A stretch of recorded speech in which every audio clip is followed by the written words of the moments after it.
Hello, everybody. Recording live from somewhere.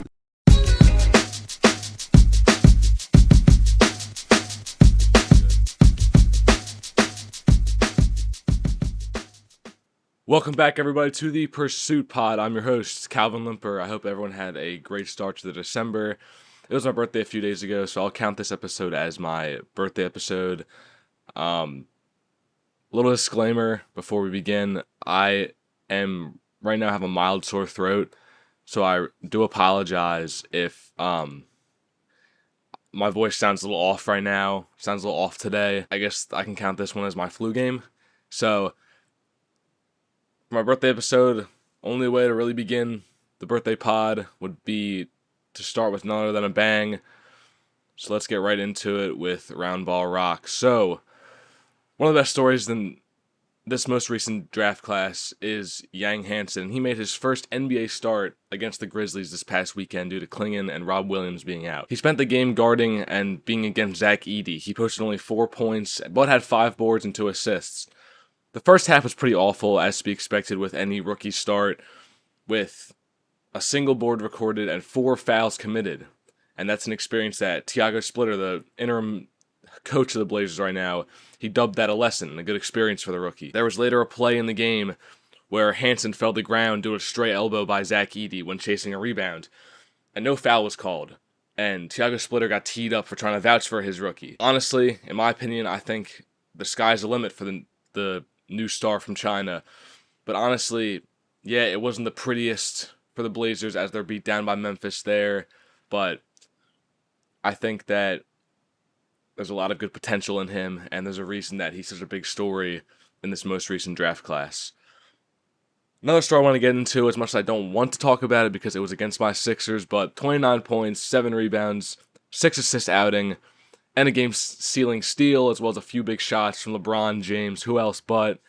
He moved his way up to second place in all-time regular season wins, just behind, again, who else but Kareem Abdul-Jabbar, despite breaking his double-digit scoring streak by passing up a chance to win the game himself against the Raptors to a Rui Hachimura corner 3. LeBron is back to showing us his longevity that is oh so beloved by all basketball fans, and the performance really made you reconsider some GOAT conversations. I mean, it was great to see that, Philly gave him his flowers, cheered for him, despite him being a player from the other team. That's not really something that you see from Philly a lot of times. But, he made those huge shots. He kept just taking those crazy step backs, tossing it up, perfectly goes in. It really reminds you of 2018 LeBron, when the Sixers and the Cavs battled for that first place spot in Eastern Conference. And he's still behind that Kareem record for regular season wins by 60 games. So I think that if there's no motivation for him to continue on for another year, and for this not to be the retirement tour, I think that record is potentially the last one for him to chase, to really have that motivation to suit up and to continue leading the Lakers to something good for next year. And the thing is, though, the Lakers are surging. They're in the positive direction with a great record right now, out of nowhere MVP level play by Austin Reeves and Luka Doncic's normal wizardry. So I think that there's definitely a case for LeBron to want to stay with the Lakers at least one more year and at least try to chase a record. Maybe he doesn't play in every game, but I think that it's LeBron James. I don't think he's going to surprise retire, as much as I thought that maybe the double-digit scoring streak being over was a sign of him wanting to hang it up, but I think that he's going to be here for another year because I think he's going to want to chase that record now that he sees where he is at. And the Lakers look pretty good right now, so there's no stopping LeBron as of right now, especially with him still contributing for that team. With the recent Giannis trade rumors feeling a little more real than usual, especially because the Freak is speaking to the Milwaukee front office, talking about his future there, I looked into a caveat of mock trades, and I just want to take a deep dive for the rest of this segment, talking about each mock trade that ESPN presented in an article that is supposedly reported by NBA insiders. So the first one on the table was Atlanta getting Giannis for Trae Young, Zach Rasashe, and a multitude of top 4 protected picks. Obviously, a Giannis Atlanta trade would most likely begin with Jalen Johnson, but I think that he's a no-go for Atlanta to even think about sending him out. there's clear risks for the Hawks and pluses for Atlanta, like Versace being a former number 1 overall pick that showed some promise as a solid contributor for Atlanta. And obviously, Trae Young, who's been their franchise guy as of late, being out. But something to note, the Hawks have been 12-5 since Trae went down with an MCL sprain. And not to mention, they have a plus 3.9 net rating in games without him. Like, he's a liability on defense for the Hawks, and it's not really stated if he's a superstar, the number 1 guy for a contending team, despite that Eastern Conference run a few years back. But honestly, trade number 1, I think this is a no-go for the Bucks to take that deal. But number 2, you move on to Houston's offer. Sengun, Fred VanVleet, and a 2027 first-round pick. With Giannis having 2 years left, obviously removing Sengun for probably the remaining 2 years of Giannis' prime would be a huge risk, especially with Houston right now just seeming like a very well-rounded team, both in their aggressiveness, the way that things are clicking right now. But Houston, with Thompson, Jabari Smith, Eason, Durant, and then Giannis, that's a scary lineup. If the Bucks wanted to pursue this with their best interests, maybe they would have to ask for Jabari Smith or Tari Eason, and that would be a better deal for them. The 2027 pick could be a huge one for the Rockets to lose. It's the Suns, but the Suns are playing better basketball than anticipated, but I still think that's a pretty valuable pick for Houston to have. And I think that this is a steal for the Rockets, especially if you only give up Sengun and VanVleet, because Sengun's only just found his rise recently, and obviously VanVleet's been hurt, but I think that realistically the Bucks would probably decline this deal. I think they're going to ask, if I were the Bucks GM, I would ask to have Jabari Smith, Tari Eason added on, maybe both of them. I think that the Rockets shouldn't even pursue Giannis. I think that the fact that they're top 3 in offense and defense right now in the league, and they're just playing to their potential right now, they're going to make a deep run in the playoffs. I don't know how much you really need Giannis. Obviously, it would be cool to have him, but I think that you're going to have to give up way too much of your core, and it might just disrupt the thing that you got going on there. I think that it would be a pretty bad idea for Houston to really aggressively pursue that. Now, everyone basically has it set that Giannis will be a Knick come, Christmas time. But here's the truth.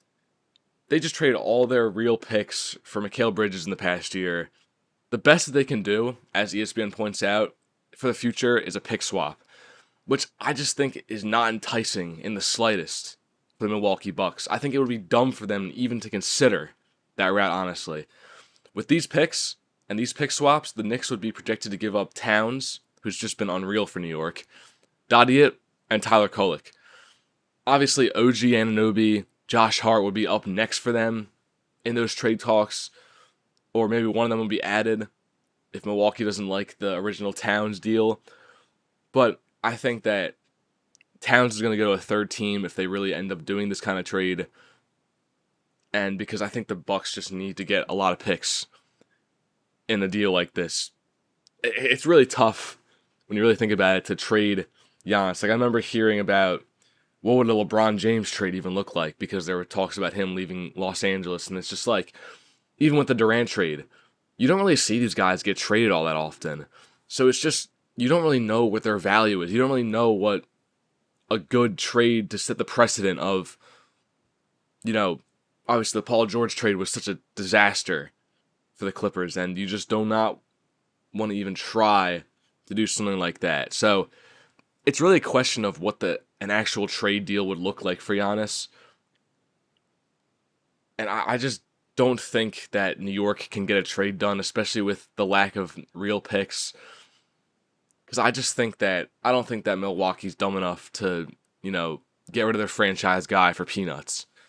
But probably my favorite ideal situation for Giannis would be the San Antonio Spurs, who are next in the article, a huge offer, and Stephon Castle, Harrison Barnes, Kelly Olynyk, Jordan McLaughlin, and 3 future first-round picks, one of which being from Atlanta Hawks. This is a dicey one. Don't get me wrong, but man, it would be exciting to see the 2 freaks from Europe playing with each other. Obviously, you're getting rid of Rookie of the Year with Stephon Castle, which could have its downfalls, especially because he's been having a great second year despite his injury. But the Spurs will be keeping De'Aaron Fox here, especially if they end up doing this trade. as well as their young core led by Dylan Harper. It would be a very fascinating experiment, and it's one that could be beneficial, but it could also have its negatives for both teams involved. Obviously, you're getting rid of a lot of picks if you're San Antonio, so God forbid things don't work out, you're not as good as you want to be, even though I don't really think there's a realm where that would be possible, especially if you keep that core, but it's going to be difficult to get this trade done in general. But man, that would be a really scary Spurs team. That would be a really scary Spurs team, and that would be a really fun team to watch, and I would root for it. I would root for the Spurs to come out of the West with Giannis in that lineup. The last offer in the article was the Golden State Warriors. They gave Draymond, Buddy Hield, and a plethora of future firsts.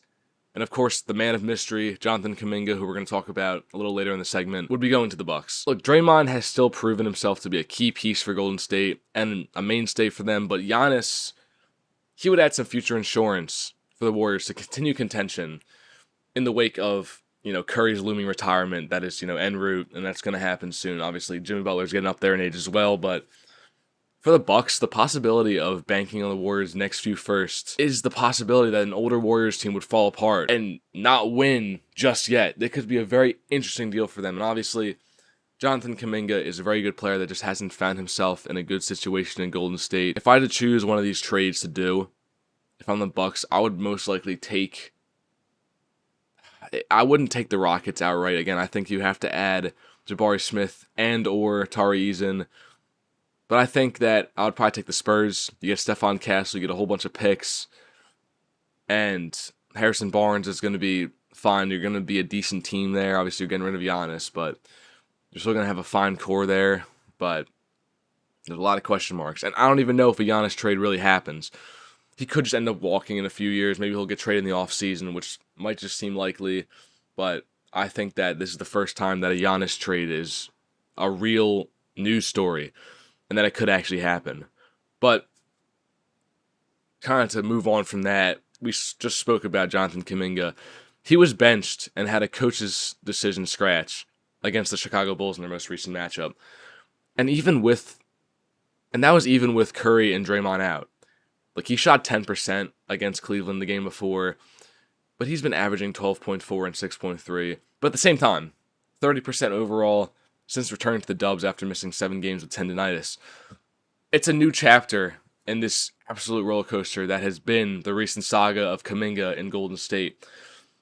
And they're just being, a much better team, and that's just being tainted by the drama in the front office and the coaching between Steve Kerr not really trusting Jonathan Kuminga. And I just think, I don't know, due to recent re-signing in the offseason, he can't legally be traded until mid-January, which should give the Golden State Warriors plenty of leeway before the trade deadline, or just before the All-Star game. Obviously, they're going to be looking at a Giannis trade, but Kuminga's split from the Warriors is surely inevitable.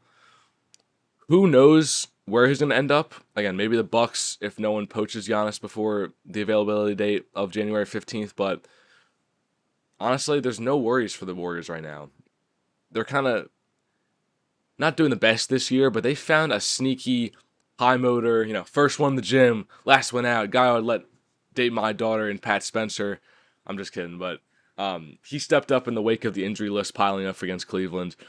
Put up 19, variety of clutch shots and game-sealing free throws to win the game. It's a fresh face for a Warriors team that just certainly needs it in the wake of, mismanagement, Kuminga issues, an injury, and Spencer's just found his confidence. Steve Kerr states that last year, he turned down most of the shots that he took against Philly and Cleveland. It's just a fun story, and it captures, the unpredictable side of the NBA. I just read a book by Alex Squadron called Life in the G, talking about G League players grinding to get back in the NBA, and that was during the COVID time when G League players were in the NBA more often than not. And it's just such a fun story. And I love watching these stories. And it really just reminds me of Andre Ingram's outbursts when he was a 30-year-old rookie. And that's just a fun story. And I think if Steve Kerr likes him, keep your eyes on Pat Spencer. He's probably the pursuit player of the pot if I had to choose one. But I said I'm speaking too soon because the Timberwolves have been a team that I've had my eye on since Anthony Edwards creeped into the league, the number 1 overall pick. Then the Rudy Gobert trade, getting Randall for Towns. And they come into 2025 with a 15-8 record. they've proven themselves in playoff situations before, but it's definitely a lingering question if they have true depth and if they have a true point guard that's going to lead the team. Yet, Timberwolves fan and journalist Iman Castles points out that Jaden McDaniels has been the man for the Timberwolves that have helped them pursue their contention ceiling. Listen to this, 3.8 point per game leap from last season, as well as a 15.6 3-point percentage increase. When Edwards struggles, like the most recent matchup against the Clippers, Jaden McDaniels steps up, 27 points, 76% shooting. He has been a perfect and widely dependable third option behind Anthony Edwards and Julius Randle, and he has proven himself to be a reliable extra shot creator. This has been led by his 42.1% pull-up three-point percentage, as well as his newfound aggression when driving to the basket. There's a lot of numbers that I read in an article about how he's attacking the basket more. He has better success when he drives to the basket, and it's just really good advantage.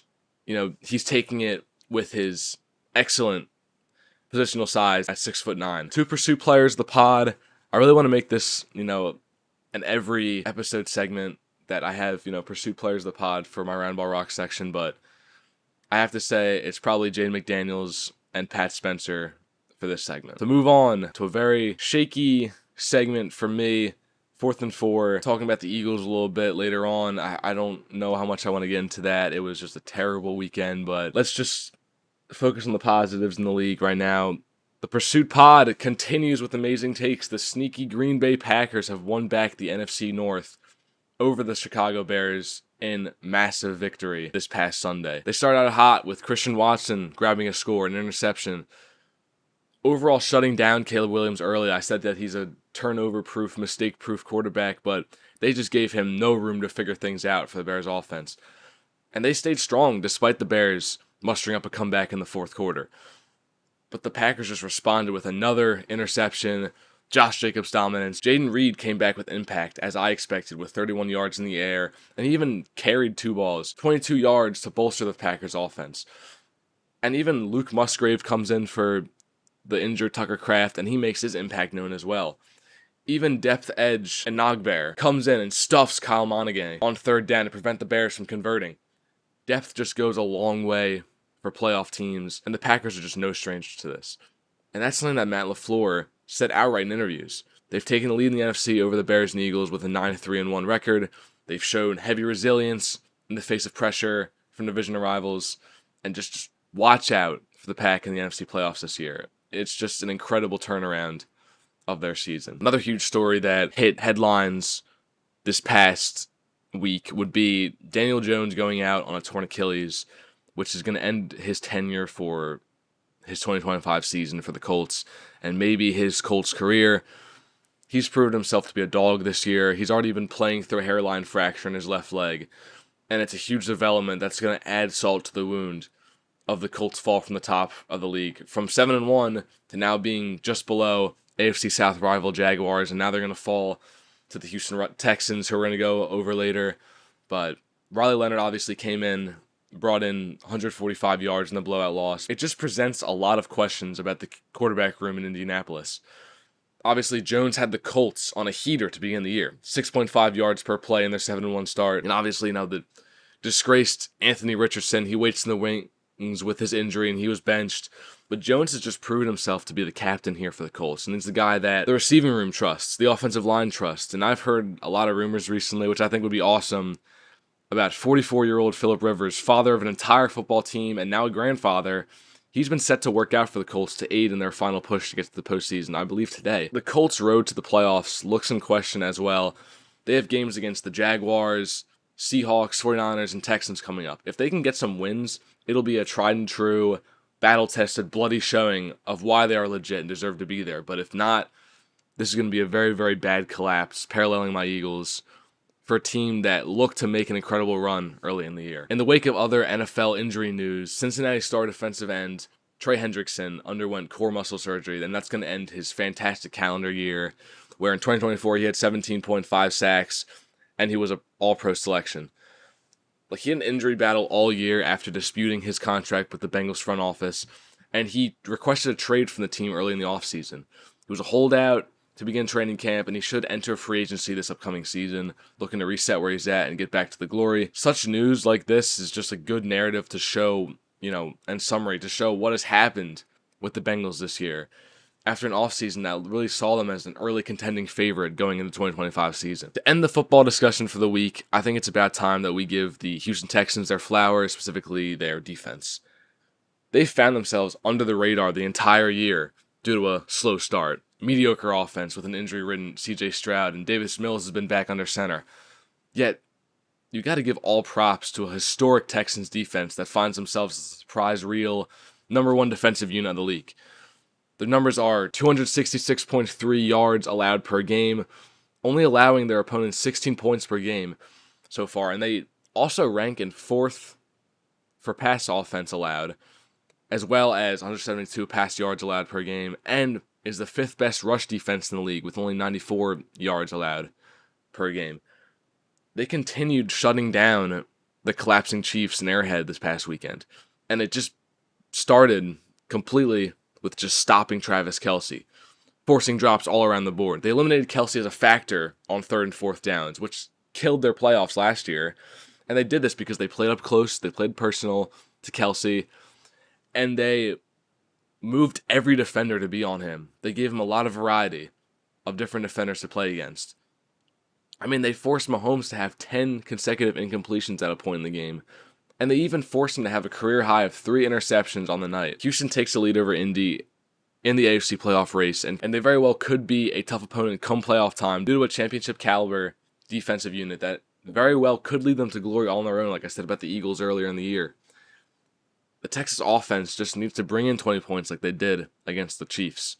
And the defense should be able to win the game because they've only been holding their opponents to average 16 points per game. Now, the story of this pod might just be the fact that I have a little less to talk about overall, but this is going to be my stick on the ice. Only 2 topics to talk about for this episode, and they're going to be the Winnipeg Jets and the Edmonton Oilers.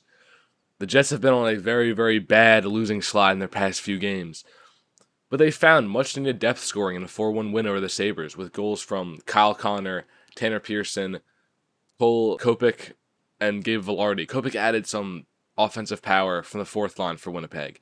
Despite this, and they're still feeling the effects of a bad streak in their season, but the Jets look to shake up their roster a bit soon. Hellebuck has been overworked, now injured. Backup Eric Comrie struggled. 54 goals allowed in his tenure so far. Connor, Scheifele, and Vilardi have led the team in this slump. Vilardi has even been moved to skate with new second-liners Adam Lowry and Nino Niederreiter. And this has been an attempt to spark offense in those 2 younger players and to allow them to regain chemistry after a good last season. Cole Perfetti has struggled since coming back from injury and should join the 3rd line to find his true performance.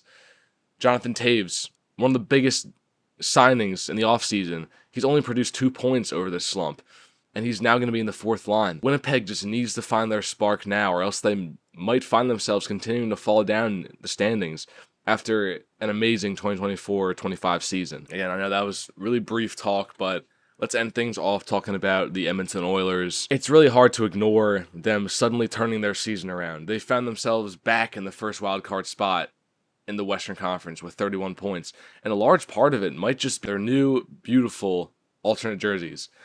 In the 3 games they've worn these new cream jerseys, Edmonton's 3-0-0, outscored opponents 21-9.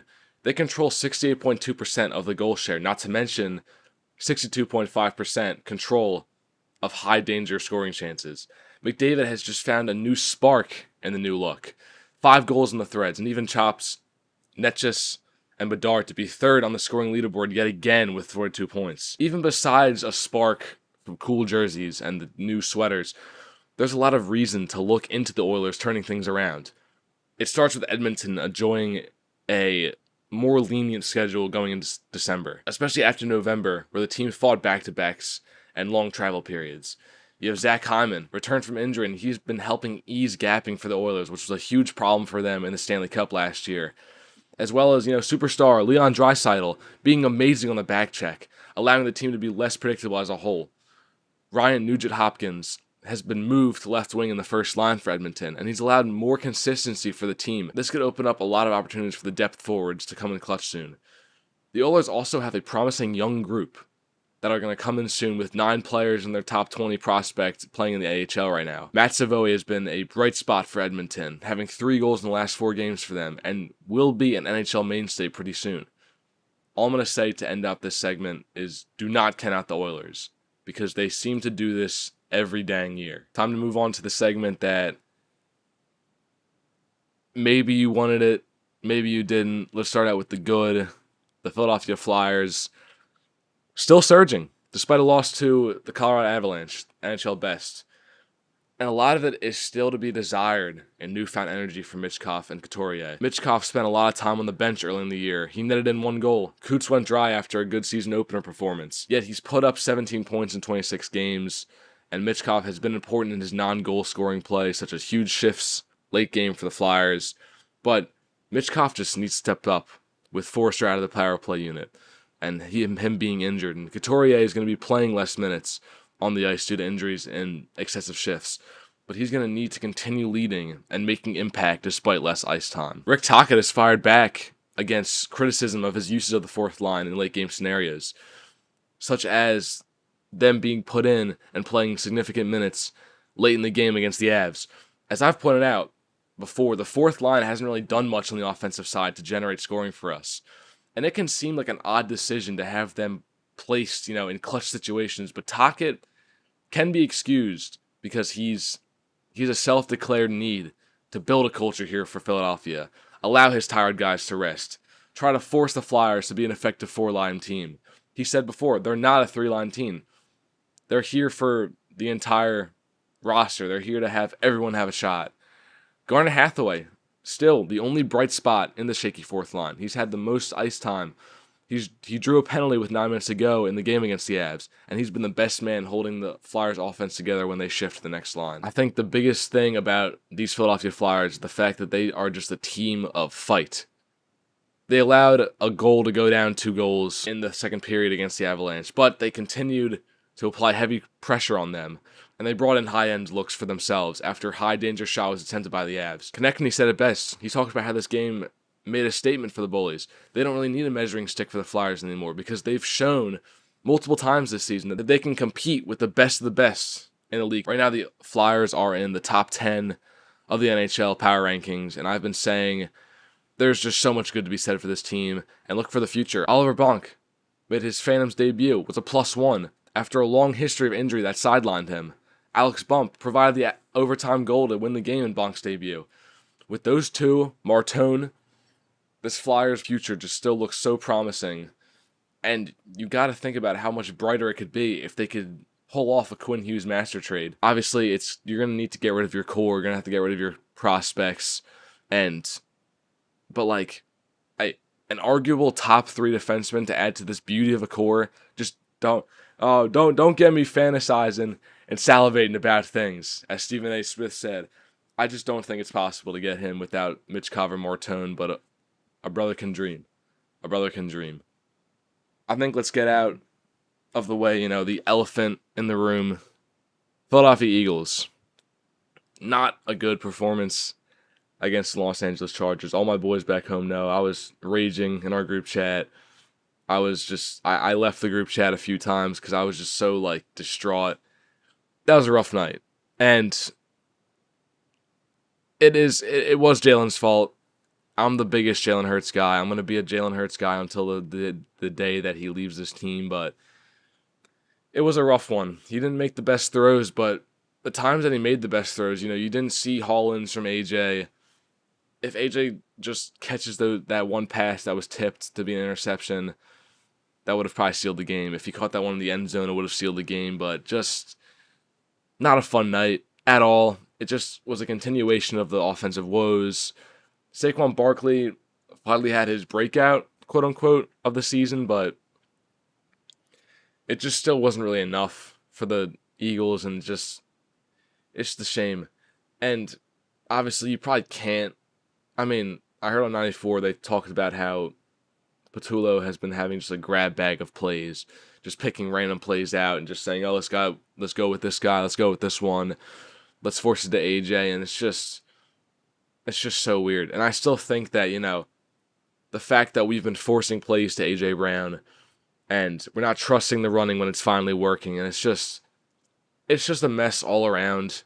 I don't think that the decision to kick in overtime was a bad one, because it forced some pressure on the offense, but it's just, I don't think that Jalen Hurts, this is probably the worst game of his career, and I'm going to be straight up saying that. This was the worst game of Jalen Hurts' career, and he hasn't had the best season, and maybe I'm just so blinded by my love for him, for his resiliency. I'm not done with Jalen. I think that, honestly, put in Tanner McKee. See what happens. Let's show everyone that Tanner McKee and any random quarterback, just like Gardner Minshew before, can come in and lead this team to a Super Bowl. It's just not possible. The changing of offensive coordinators every single dang year has hurt Jalen Hurts' development. That's a guy who, you can say what you want about him being led by a super team, but that's a guy who has shown confidence no matter what. Even when things get rough, he's shown his confidence. He wants to just continue leading, and it's admirable. Other teams would have given up. I mean, a good bright spot for this game, and I guess this week for the Eagles, would be that, Patrick Mahomes put up 3 interceptions. Jalen Hurts had 5 turnovers, yeah. And, the 2 turnover in one play was rough. It was a very rough one, and I don't know. I think he didn't have to just go down with that ball, but he was also, defended by, 5 guys there. I don't know how much you can hold on to the ball there.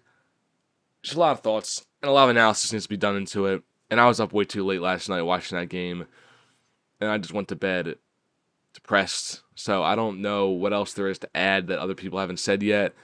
I'm not done with Hurts. I'm not done with Sirianni, but we got to win. We got to win out. I still think that we're going to lose against the Bills. I think that we're going to have an 11-6 year to end things out, but we just got to get on track. We got to get on track because this Chargers game was a must-win, especially in the fact that Justin Herbert was injured. The defense played lights out. I don't really have the numbers up right now. I didn't do enough research before doing this episode to talk about the PFF grades and whatever, but the defense played out of their mind, and they had a good turnaround from the Bears game. It's just, it really is the offense. It really is the offense, and we got to figure it out. And I really wish that Kellen Moore didn't leave. We got to find our OC again, and it's just, it really is a shame. It really is a shame what's been happening for the Eagles. But I don't want to stay so hung up on that.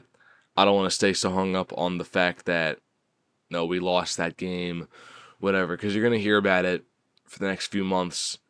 We're still reigning Super Bowl champs, and I just don't know. I don't know about them. I don't know about them right now, but there's other things to look forward to. That's why I'm so holding on so dearly to the Flyers right now. But yeah, it's scary times in Philadelphia, and I'm just not sure what you can do to even try to help this team rebuild and whatnot. And wow, I'm just getting news that the Phillies have re-signed Kyle Schwarber to a 5-year, $150 million contract today.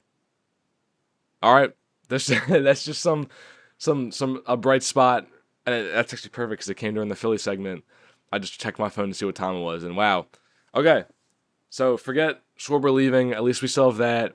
Let's just move on to the Sixers because I'm already carried away. The Sixers are still fairly mid, but they've had some bright spots. My birthday was this last Friday, and they won in pretty dominating fashion versus the Milwaukee Bucks. They had a great all-around effort that I expect from a deeper Sixers team such as this. And Maxey only had 12 points, but 6 players overall had double-digit scoring and recorded 61 bench points. Quentin Grimes continued to step up as a main guard for this team. He put up 22 in that win, dropped 5 dimes, as well as shot 6 for 7 from 3. No meme.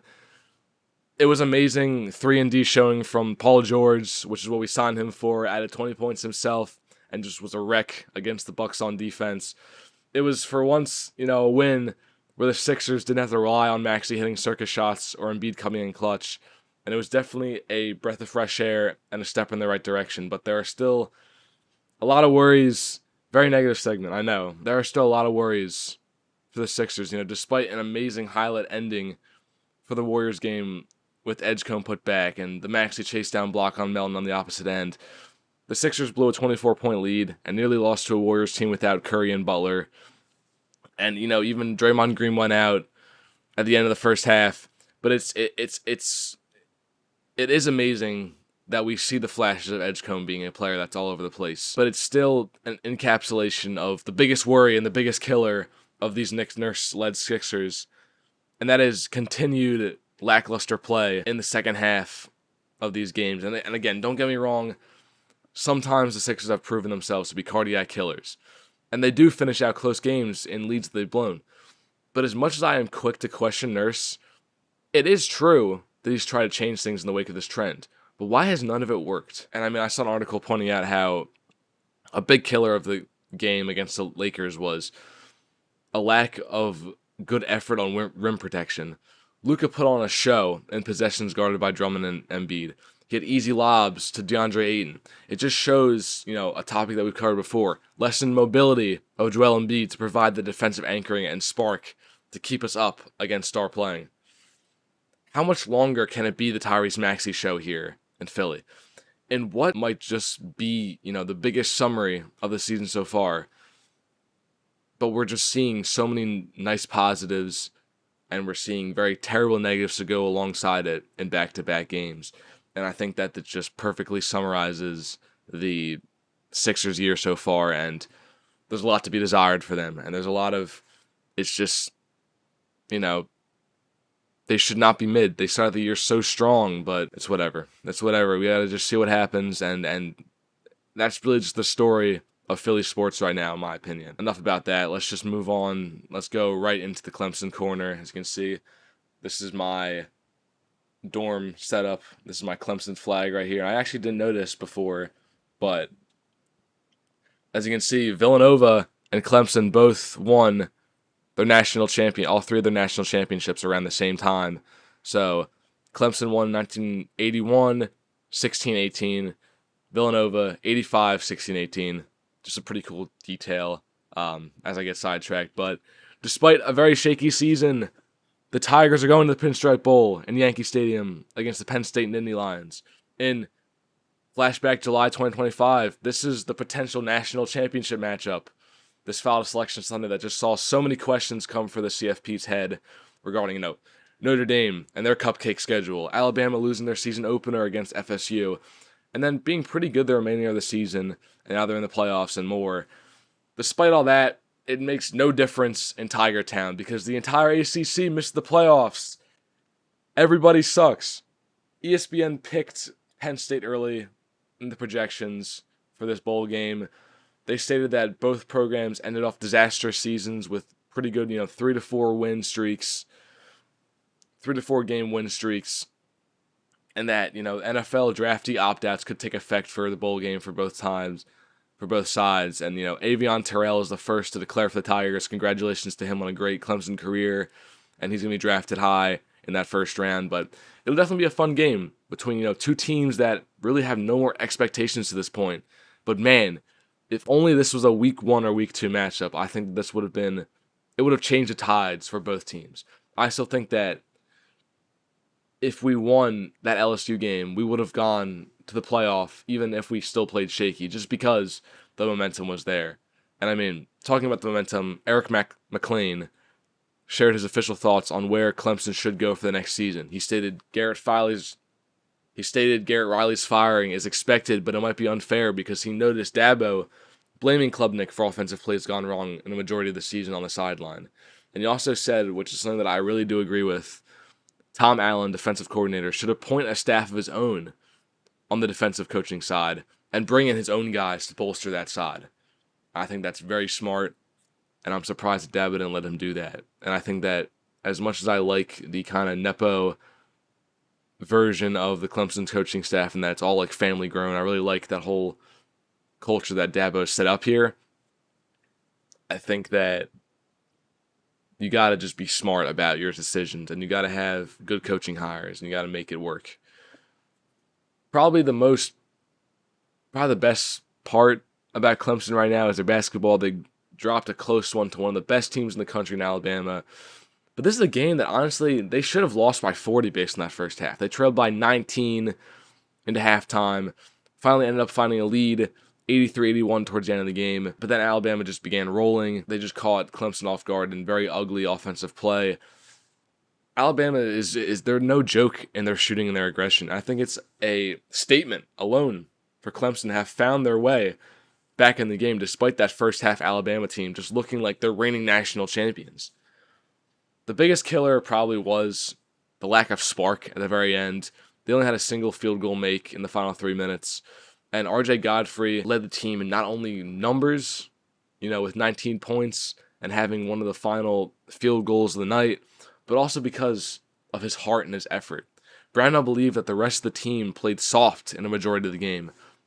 But, despite all that, despite Alabama's fire, Clemson continued to show why depth matters in college basketball. And this is a statement that'll be dangerous come March. Right now, the Tigers sit number 25 in net rankings. They're 1-1 in quad 1 play, 0-1 in quad 2 play, and they have a 2-0 record in neutral site games. They're going to face another huge challenge tonight against number 10 BYU. And this is a game that is going to be between two very underrated coaches in the country, Brad Brownell and BYU's Kevin Young. Both teams have a very low turnover rate with, Tigers having 8.8 per game, BYU having 9.5. BYU is number 8 in net. They have a 2-1 quad 1 record, 3-0 in quad 2.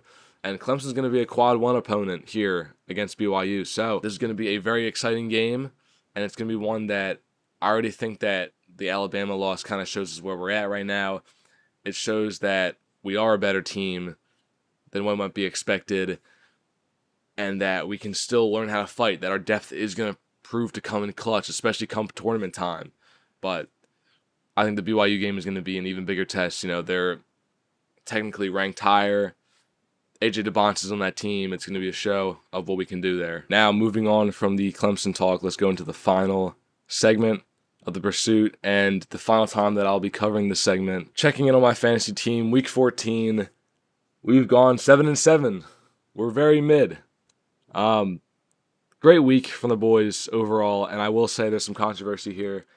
I went out to play basketball with my buddies because I have been busy all semester. I haven't really had a chance to play basketball, so I was like, let's do it. It was Thursday night. I did not realize that Dallas and Detroit were going to be playing, and I thought that Amon-Ra was done for the season, so I didn't play him. It didn't really make a difference in the end. Montgomery had a touchdown. Jefferson still sucks. But ETN, Kyron Williams, the Seahawks defense, Cameron Dicker go crazy. Caleb Williams plays fine. And we put up 121. Great end of the year. It shows, the potential of what we can do without Amon-Ra. And it shows that my running back stepped up. It showed that the Seahawks defense is a cheat code. But it's a shame. If I didn't lose last week, if I didn't lose the past any of those 7 games, I would have been in the playoffs for sure. And again, the guy who was bottom of the league last year just so happened to have one win above me. He was the guy I lost to week 1. And now I'm out of the playoffs. And the 7-loss theory still holds true, unfortunately. And this is an unfortunate loss just for the season. And I don't know what to do here. I don't know what to do. This is my first time missing the playoffs since my rookie year. And again, we won 7-7. I can't be too mad. It was a very competitive game. Very competitive year, I should say. It's just a lot. It's just a shame. But we had Amon-Ra. I think that I kind of know where my strategy is going to lie next year. I think I really want to take some more risks next year instead of just relying on the guys that I know that I like to play. I think that I should be a little more aggressive if I wasn't already this year with trades. I think that it really did set a good precedent. This was just a very overall mid-tier team. And it really is a shame that we couldn't get bailed out by anything. The playoff scenarios were just not there for us, but it's just, it really is a shame. And congratulations to my buddy, the commissioner, has watched every episode of this pod. So big shout outs to you for making the playoffs finally. I am rooting for you to win it. I want you to win it. I want you to take me out to dinner when you get that $300+. But I will say I'm very happy that me forgetting to put Amon-Ra on the lineup, because he was literally out. He was out, not even, like, he was projected to play not even an hour after I put my phone down to play basketball. I don't go on my phone when I'm out with my friends. What am I supposed to do there? But I'm just glad that I didn't end up losing this game because I forgot to play him on. If anything, I would have just had, I don't know, 130, 140 points, but it wouldn't have made a difference because I already lost in my record. So, disaster of a year. Could have gone worse. Could have gone much, much better, especially with Jefferson and Amon-Ra. That should be a guaranteed championship. But I really should have taken my chances and traded for CMC earlier in the year. It would have taken a lot, and I should have drafted CMC over Amon-Ra. Unfortunately, I always look back on that, and I just made a lot of questionable decisions in the draft. I tried to stick with the guys I knew how to play, the guys who have been on my team before, and I now know that I got to take more risks next year with what I can do in the playoffs and what I can do in the draft, and maybe, I don't know, the years that I don't really trade a lot are the years that I do better. So I still think that I should just stick with not trading as much, but either way it doesn't matter. So, yeah, I just very disappointed in a lot of things. Eagles, football is just disappointing to me. Clemson didn't do good this year. The Eagles are just not doing good. I can't even defend my favorite player in the league, Jalen Hurts, because he had one of the worst performances of a quarterback ever last night. So just a lot of emotions running through me, especially on the football side. I'm happy that it's hockey and basketball season. I'll watch the NFL playoffs, but there's just no hope. There's just no hope for me, and at least hopefully I can just win the consolation bracket and get my choice of pick, because that's how our league works. That looks like it'll be it for our week's discussions on the pursuit. Thank you all for tuning in yet again.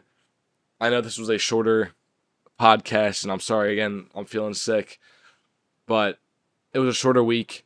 There wasn't really a lot to discuss. A lot of it's just more been, same as it ever was. I do have to say that due to winter break incoming for me, I believe that I will put a little pause on the pod until after New Year's, because I'm home. I really want to maximize time with my friends and family, and this is really just more of a passion project for me than anything.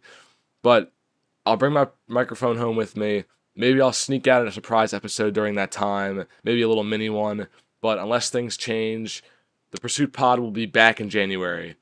And I just want to take the time to say thank you to everyone who has watched these, taking the time out of your busy days, even share it to friends and family. I really wish you all the best holidays, amazing New Year, Feliz Navidad. And I think that this next 365 days can be the best for all of us. And it really won't mean anything unless we all make it count. So thank you all again. I really love you all, and I love all your support. And 2 shout-outs again. Go Flyers, go Tigers, forever. Thank you.